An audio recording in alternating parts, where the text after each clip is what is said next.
یا court system ہمارے سامنے آج بھی جو ہے برٹش کا، یہ اس وقت بھی بالکل سیم، اس سے زیادہ مطلب بری حالت میں تھا اور لوگوں نے اس کو بالکل پسند نہیں کیا۔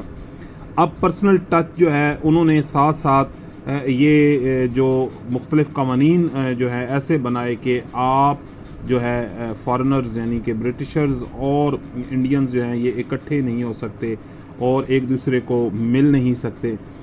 اب پولیس سسٹم جو ہے وہ بھی ٹوٹلی جو ہے اس طرح کا تھا کہ لوگوں کو سپریس کر رہا تھا، بجائے اس کے کہ لوگوں کو جو ہے فیور دیتا۔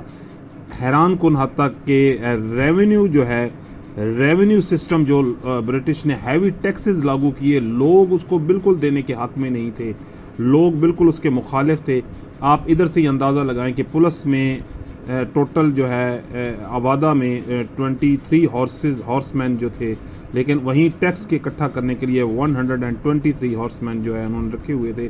آپ اندازہ لگائیں کہ لوگ کس حد تک اس سے جو ہے اس سسٹم کو قبول نہیں کر رہے تھے کہ اتنے زیادہ لوگ ان کو رکھنا پڑے۔ اب آ جاتے ہیں ایکسکلوژن آف انڈیا کہ تمام جو ہے پاورفل اور بیوروکریٹک جو لیول یا آرمی میں ایک الیٹ لیول ہے، اس سے انہوں نے انڈینز کو باہر کر دیا، جو ان کے درمیان جو ہے ایک ایسا تاثر لے کے آیا کہ برٹش جو ہیں ان کو بالکل ختم کرنا چاہتے ہیں۔ انہوں نے ان کے لیے صوبیدارز کی میکسیمم پوسٹ صوبیدار کی اور سویلین میں سردار امین جو ہے اس لیول تک کی جو ہے پوسٹیں ان کو دیتے تھے۔ اس سے اوپر کی جو پوسٹ ہیں انہوں نے فکس کی ہوئی تھیں، کس کے لیے؟ اپنے برٹشرز کے لیے۔ چارٹر آف 1833 جس میں یہ انہوں نے انگریزوں نے یہ کہا کہ ہم یہاں کے موجود لوگوں کو ہر قسم کی فیسلٹی پرووائڈ کریں گے اور جس لیول تک وہ کمپیٹنٹ ہوں گے اس لیول تک ان کو جو ہے ہم پہنچائیں گے۔ لیکن آپ کے سامنے میں جیسے کہ اگزامپل کوٹ کر چکا ہوں کہ انہوں نے صوبیدارز اور سردار امین سے اوپر جو ہے اس طرح کی پوسٹ بھی نہیں رکھی ہوتی، اور جتنی بھی importance whether Indians are capable اور ناٹ ان کو نہیں دینی تھی۔ یہ انہوں نے جو یہ چارٹر جو دیا گیا تھا اس کے ہی بالکل اگینسٹ جو ہے چل رہے تھے، یعنی کہنے کو کچھ اور کرنے کو کچھ اور۔ اکنامک کازز جو ہیں ایکسپلائٹیشن، ہر قسم کی ایکسپلائٹیشن، یہاں کے بزنسز کو تباہ کیا گیا اور یہاں کی انڈسٹری کو تباہ کیا گیا، یہاں کی انڈسٹری کو ٹوٹلی را پروڈکشن تک روک لیا گیا۔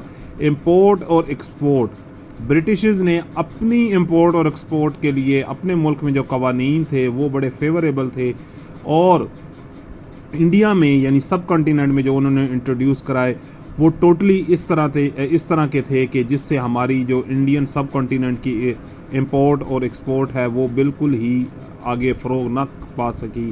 ڈیوٹیز جو ہیں وہ ایکسپورٹ پہ اتنی ہیوی لگائیں گئیں کہ آپ جو ہے یہاں سے کوئی بھی چیز بھیجنی ہو تو وہ کسی بھی طرح کا دنیا میں اس کو فیور نہ مل سکے، اور امپورٹس کے لیے اتنی لو ڈیوٹیز کی گئیں کہ کوئی بھی پروڈکٹ یہاں پہ ان ہونی ہو تو اس کو کسی قسم کا مسئلہ نہ ہو۔ تو آپ یہیں سے اندازہ لگا لیں، اور جس کی وجہ سے جو ہے ایک اکنامک کنڈیشن سے آل سیگمنٹس آف جو ہے نا سب کنٹیننٹس، یہ نہیں ہے کہ جو صرف غریب تھے وہ بہت غریب ہو گئے، عمرہ بھی اس کی لپیٹ میں آئے، اور کیونکہ برٹشز نے تمام تر جو اکنامک سسٹم ہے اس کا رخ برٹن کی طرف کر دیا تھا، لہٰذا ہر طرح کی جو سوسائٹی تھی وہ حرج میں آئی۔ اگر ہم 5 نمبر پوائنٹ ہے سوشل اینڈ ریلیجس کاز کی طرف دیکھیں، کازز کی طرف دیکھیں، تو انہوں نے نائجرز اور سورز جو ہیں، آپ کو پتہ ہے کہ مسلمانوں کے لیے سورز کا اور انڈینز کے لیے کاؤ کا جو ہے ایک اپنی ایک رسپیکٹ ہے۔ انہوں نے جو مختلف قسم کے اسلحے اور بارود میں ان کی چربی کا استعمال کیا اور ان کی توہین کی۔ Indians and dogs are not allowed, اور اس طرح کے جو ہے مختلف جگہ پہ انہوں نے سلوگنز جو جم خانہ وغیرہ پہ لکھوائے، جس سے یہ صاف ظاہر ہوتا تھا کہ انڈینز کی جو ہے ان کی نظر میں کیا اوقات ہے۔ حتیٰ کہ آگرہ میں ایک پولیس ریگولیشن بھی آیا جس میں یہ کہا گیا کہ آپ نے جب برطانیہ کا کوئی بھی بندہ برٹش سے متعلقہ کوئی بھی whether it is a civilian اور آرمی مین، تو برصغیر کے بندے پہ یہ فرض ہے کہ وہ اس کو کھڑا ہو کے سلام کرے، اس کے لیے رستہ چھوڑ دے اور ہاتھ باندھ کے کھڑا ہو۔ اور جو بھی آپ کہہ لیں کہ جو توہین ہو سکتی تھی اور اس کو بھی انہوں نے تھرو لا پروٹیکٹ کیا. Conversion of native to Christianity common سی بات ہے. شروع میں تو برٹن جو ہے کمپنی انہوں نے اتنا سپورٹ نہیں کیا. بعد میں جو ہے انہوں نے جتنے بھی مشنریز آئے ان کو مکمل سپورٹ کیا اور ان کو ہر لیول کی سپورٹ تھی کہ انہوں نے لوگوں کو پیسہ دے کر بھی ایجوکیشنل انسٹیٹیوشن کے تھرو بھی انہوں نے اپنا جو ہے کرسچینٹی کو پھیلانے کی کوشش کی. اور پرزنرز جو ہیں ان کو بھی زور زبردستی لالچ دے کر کے اگر آپ کرسچین ہوں گے تو ہم آپ کو آزاد کر دیں گے. اور ہاسپٹل ریگولیشنز، اور انہوں نے اگر بات کی جائے کہ مختلف قسم کے ہاسپٹلز جو ہیں ان میں ایسے ریگولیشنز کیے کہ یہاں کوئی بھی اگر انڈین جو ہے علاج تو لے سکتا ہے لیکن انڈین ڈاکٹرز جو ہے ایز اے پریکٹیشنر کام نہیں کر سکتا. یہ بھی مختلف علاقوں میں انہوں نے یہ ریگولیشن بھی انٹروڈیوس کرائے. ان کا خاص ٹارگٹ جو آرفنز تھے ان کو بھی انہوں نے لیا کیونکہ ان کا ولی وارث تو تھا نہیں. انہوں نے اپنی جو ہے کرسچین کی تعلیمات جو ہیں ان تک پہنچائیں اور ان کو کرسچین بنایا. اور اگر ہم بات کر دیں company law for the people, کچھ ایسے لاز بھی ہیں جس میں نو ڈاؤٹ اچھے تھے لیکن ہماری جو ہے سوسائٹی ہے اس نے ایک بیڈ تاثر چھوڑا، جس میں ستی کی رسم اگر دیکھا جائے تو بالکل ٹھیک تھا لیکن ہندوؤں کو یہ بالکل پسند نہ آئی. اچھا، ریلیجس ڈسیبلٹی ایکٹ آف 1856، جس میں اگر ایک مسلمان ہندو ہو جاتا ہے تو وہ جو اپنا پراپرٹی کا رائٹ ہے وہ کھو دے گا. انہوں نے اس کو بھی ختم کیا. انہوں نے کہا کہ آپ کسی بھی ریلیجن میں چلے جائیں آپ اپنا پراپرٹی رائٹ جو ہے وہ نہیں کھو سکتے. اور لارڈ کینن نے جیسا کہ ویڈو ری میرج ایکٹ انٹروڈیوس کرایا، اچھا تھا لیکن یہاں کے جو ہندو ٹریڈیشنز تھے اس میں یہ بالکل اچھا نہیں سمجھا جاتا تھا. آپ ادھر سے بھی دیکھیں کہ اس چیز نے بھی لوگوں کو ہٹ کیا. اب ملٹری کازز، آوادہ ایک جو ہے پروونس تھا، وہاں کے آرمی پرسنلز کے ساتھ بھی بہت بیڈ رویہ اختیار کیا گیا. ان کی پیس کے ساتھ ایشوز بنے اور ان کی ٹرانسفر پوسٹنگ ہے.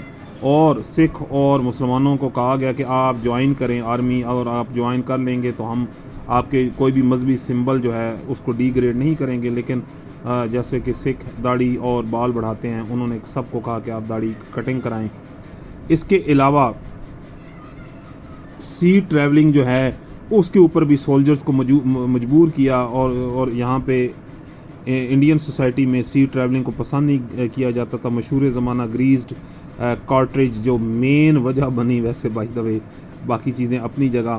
یہ معاملہ بھی جو ہے اس وقت کھل کے سامنے آیا کہ سور اور گائے کی چربی کے مکسچرز کے ساتھ جو ہے ایک ان فیلڈ رائفلز انٹروڈیوس کرائی گئی تھیں. تو لہٰذا اگر بات کی جائے تو اس میں کوئی شک نہیں کہ ایک تو امیجیٹ کاز ہوتی ہیں. امیجیٹ کاز ہونے کے ساتھ ساتھ یہ جتنی بھی میں نے آپ کے ساتھ ڈسکشن کیا ہے یہ بھی وہ تمام معاملات ہیں جنہوں نے ایک رول پلے کیا جو ریوولٹ ہوا تھا 1857 کا، وار آف انڈیپینڈنس کے نام سے.